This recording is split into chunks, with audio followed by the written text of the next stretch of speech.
Kenya said, well, I don't have to lay on my back for a piece of change. Baby, Porsha said, no, bitch, you ain't got to lay on, but you getting a wet piece of change like that wet ass ditch in my like that house in that wet ditch. Bitch, that shit was so damn funny. Baby, she said, like that wet ass ditch. Baby, Porsha said she was ready. But baby, she was not ready for Kenya's ultimate attack. She said, you need to shut the fuck up, you don't know what you're talking about. You don't know what you're talking about unless there's a dick in your mouth. Girl, that read had me. That was the read. I'm sorry. That and the way she said it, it came smooth off that reptile ass tongue of hers and the reptile green chameleon skin and eyes. She said that shit, and that's how you have to read. That shit has to flow just like that. It can't be no stuttering. Yes, you girl. It can't be no stuttering, no edits, no nothing. You just have to read and let that shit flow. And Kenya did a good ass job. And Porsha, your read was tired as hell when you told that girl she need to tuck that dick. That dick you tuck every night. Porsha, I love you. But that read was tired, and it was kind of offensive to the trans community. So you're gonna have to learn how to read with stuff like that. You can't do that, and like shit like that. It's just not funny. And Porsha, you just gonna have to find some better reads. Inbox me, email me at justin@justinj1232.com, and we can have a reading class, girl. We can have a reading class and we can talk about it because that wasn't acceptable. Your ass had some reads too. Cynthia said, well, why don't you drive, all these women sitting here sleeping with my man doing this type of stuff, because Porsha just going in. Porsha just like, you need to check with these women in Atlanta, these waitresses under 19, honey. And baby, Cynthia said, well, you need to drive around in your Rolls Royce. Child, this shit was funny because Cynthia ass looked pressed that she can't get no damn Rolls Royce because the only job she got is Real Housewives. And them tired ass, forget me not ass shades. Oh, that shit was funny. But I just don't know what to say. Just Cynthia, it's just amazing how much shit you were talking last year about Phaedra's marriage, and that shit came back to bite your ass because everybody, and your man, there are plenty of rumors of your man doing stuff like that. So girl, Cynthia, like I said, you have to be blind as Ray Charles not to see that shit. Next thing you know, Aiden comes out looking just as handsome as ever, comes out, and he's like, mommy, what's up? Come on here, little boy. He sits next to Andy, and it was just really, really nice. I don't think that was a proper place for that. But Andy changed the tone, and he had Aiden read some questions. Asked shit about Sheree.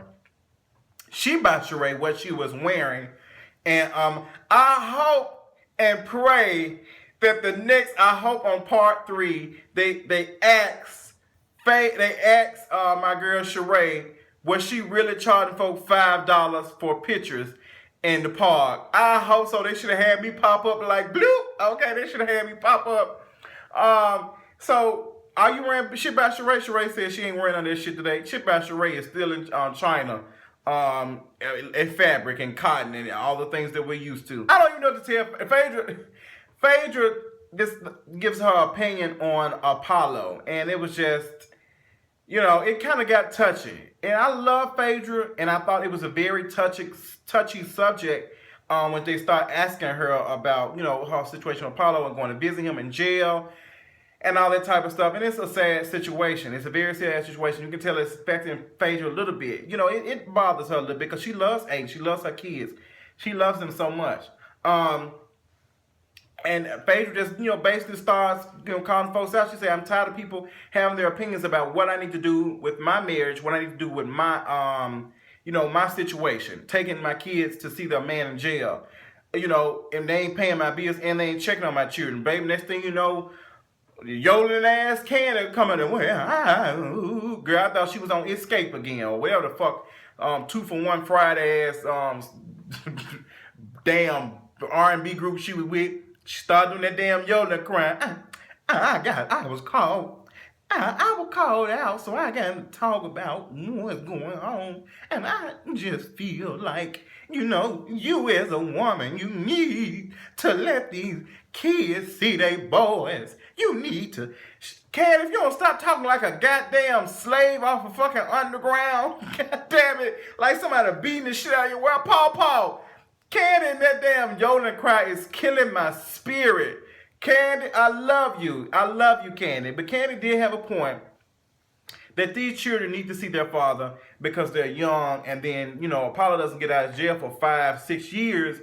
You know, the youngest boy is not going to remember and know who he is. And Phaedra brought up this point, it's just like he made a choice. He chose to do what he does and it caught him in jail. And that's the same thing I've been saying right. Remember, you can't do some things and then be mad as hell when you go to jail. It's just the shit that happens.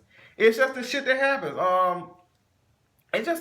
It's a fucked up world, but Apollo kind of put himself on that line when he did what he was doing, honey. But I am kind of questioning how Phaedra didn't know any of that was going on, honey. But I don't know. Sometimes you don't know your man cheating on you or whatever. So, you know, you might be.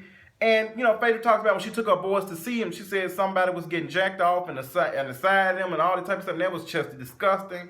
And Phaedra, you need to take notes from Kandi, because Kandi was just like, I'm not going to tell you everything. Kandi just always came across to me as a no-nonsense ass woman. She just, if you like it or love it, she's just going to tell you what it is, and she's just like, you need to do a better job. And you know, it takes some guts like a person like Kandi to just be like, you know what, you're not doing right by your children. You're not doing right by, you know, by your husband. It takes a strong woman, but it's just the way that she did it. It kind of would have been better if she would have told Phaedra in private versus doing it on TV. So it just, it's kind of, you know, it was cute. And, you know, Phaedra was a little touched about, you know, Aiden talking about when he going to be her baby anymore. That was just very sweet. That whole part had me just a little teared up and stuff. So it is. So we end up talking Porsha and her mans. Porsha done made so much, you know, flack about what the hell, what's her name doing with her mans.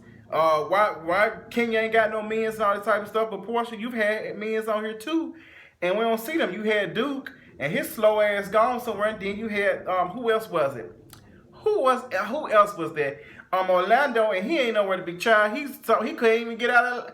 He can't even stay in Miami with you. Like, girl, what's the tea, girl? Get it together, honey. Get it together. So we talk about the Miami trip. We finally get to the meat and the potatoes. The Miami trip, which I found very interesting. And Kim made an excellent point, and she said there's a difference between information and instigation. Kim's point was coming to the fact that Kenya had went back and told somebody that they don't like Sheree, or Sheree don't like them and all this. She was just stirring the pot. And, you know, it's information and then it's instigation. And Kenya is never informing anybody on shit. She's always instigating. We know that. Which is getting me to my point now. I love the fact that Phaedra, you know, kind of talked about the Black Lives Matter movement a little bit. She was just like, we got to stop doing this labeling stuff. And I felt where she was coming from. We have to stop doing that. And I feel like that's period, point blank. Some of the things that we say we have to work on ourselves when referring to our hair like this. We refer to it as nappy and all that type of stuff. We have to stop doing it. It's hair. There's no such thing as good hair or bad hair. There's hair. Now, there might be unwashed hair and all that type of stuff. But we have to, because I feel like we've been conditioned to believing that hair like this is not how it's supposed to be. It's supposed to be straight. It's supposed to be curly. And I don't think a lot of us know that when we do that. Even when we watch, I've watched people, how they react to lighter skinned babies, how they say, oh my gosh, she's so pretty, she has beautiful light skin, and she has beautiful hair. And, you know, they kind of iffy when they see a darker skinned baby. And some of us do that, you know. I ain't gonna say, you know, when I ain't gonna point out no points, but I see it. And it's almost like we're not saying black is not beautiful. Like, if you're just straight black, it's not beautiful. Even when you say, well, you know, I got Indian on me. Like, what about the people that just have just black in them? They not beautiful? You know, it's just very interesting, you know, to see that. So we have to work on this. So Phaedra, I'm glad she made a point about that. And she was just talking about how Kenya was, you know, relating those boys, like that man, what's his name, Glenn? And Glenn seemed like he was a little bit off on his rocker. I will not deny that. The disrespect and stuff he did to those women was kind of questionable.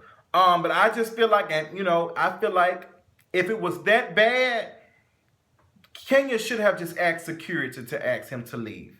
And the reason why no one believed Kenya is because Kenya is always in the middle of shit. It's kind of hard to do that when Kenya is always something going on like she's doing, and we've seen her stir the pot, and she's seen her do some shit. So when she said she, wasn't feeling, it's kind of hard. It's that playing wolf shit. It's, she done cried wolf so many times like, oh, girl, ain't shit going on. And, it wasn't that damn bad. But Kenya, you said you got mad as hell when Phaedra called your ass out. You got mad as hell. Shut the hell up, Phaedra. Because she called you out. You invited this man. You said, oh, you can come back. You were interested in this man, Kenya. You liked him. You found him attractive. And now for you to sit up here and say you didn't like him, you liked that man. But you called him a young buck. You wanted some young dick. And he did not want your old purse. He just wasn't interested in you. And I tweeted that shit. You said, that's what you do when you be chasing Trey. And like you was fucking with a hornet's nest. You kept fucking with this man. And it's just so funny how can you be fucking with folks, then when somebody blow up on her ass, oh my gosh, Kenya said, girl, cut that bullshit out. That was out of line, Kandi, for him to turn around and call her little bitch. But everybody has a breaking point, and that man was already drunk and fucking high as shit. If it was that bad, ask him to leave. Ask him to leave. But Kenya, you wanted something that you kept flirting with him, and he did not. So I felt like when he rejected you, that bothered you of how much rejection you have had trying to get a man. I feel like that has something to do with, like, you feel like you just, Kenya, I'm not saying you're a very attractive woman. Okay, I just feel like you need to get a sandblaster and blast that skin down because it's giving me hot traffic carpet tease. So you need to, and you be coming for, and it just sees it. And the more, every time you tell a lie, the more you talk shit, the more your damn face looks like that damn sack of nuts and avocados. So I just don't know what to tell you, honey. So you invited him. And he was out of line. And once he, started calling folks bitches and stuff, y'all should have said, you know what, you can't talk like that. But, Kenya, you walked up to him, he said, you leave it, and then you backed up. It's just, you should have told security, I'm not feeling comfortable, or you should have took your ass to bed. But all y'all ass was wrong. Because if the man was drunk and going off like that, I would say, you know what, I'm not in this shit, I'm gonna go to bed, or I'm gonna tell security I don't feel comfortable. You could have just left. You didn't know how to, you wanted to be, you wanted to stir up some shit, and the shit got blew up right in your face, and Tammy ended up laying out on the damn tile floor and shit, and she can't breathe, and Coochie out here leaking juice. I don't know what to do, honey. I just don't, but Kandi said, no, yeah, I won't bite y'all tongue when she got their ass together, like she was saying that nobody was, none of y'all ass was saying too much bad stuff about this man until I said something about it. Okay? So, Kandi ass, I don't know, her yodeling crying. I'm surprised she was even able to let some shit come out of her mouth without doing that yodeling crying shit. I felt like I need to get a banjo somewhere. But this episode of Real Housewives of Atlanta was cute. It was cute and it was much needed. Much needed. From this boring ass season, I'm gonna continue to say that the whole season. I don't think Nene can save the show. Nene doesn't bring anything other than, she'll go on to Broadway shows, and I just don't really give a damn about that. When Nene doesn't mingle with the women, I don't be wanting to hear about all that stuff she's doing. If Nene was that good, she'd have her own show. If Nene was that good, she would have her own show. Not this tour, her one-woman tour or whatever. She would have her own TV show. But she's not there yet. She's just not there yet. And Nene, she can't. We need Nene, girl. Nene ain't did shit. She ain't did shit last season. Wasn't even all that damn good. So kill that bullshit. But it is what it is. Check out the next episode. Todd gonna get the fuck out of Phaedra ass together. Can't wait to see what that shit got going on, baby. Cause she gonna gather Phaedra ass, and Phaedra ain't even gonna know how to respond. And that's a read. That's all I got. Follow me on Twitter, JustinJ1232, Instagram, JustinJ1232, and my Facebook page, JustinJ1232. And make sure you check out my site, JustinJ1232.com. And I'll talk to y'all later. Bye.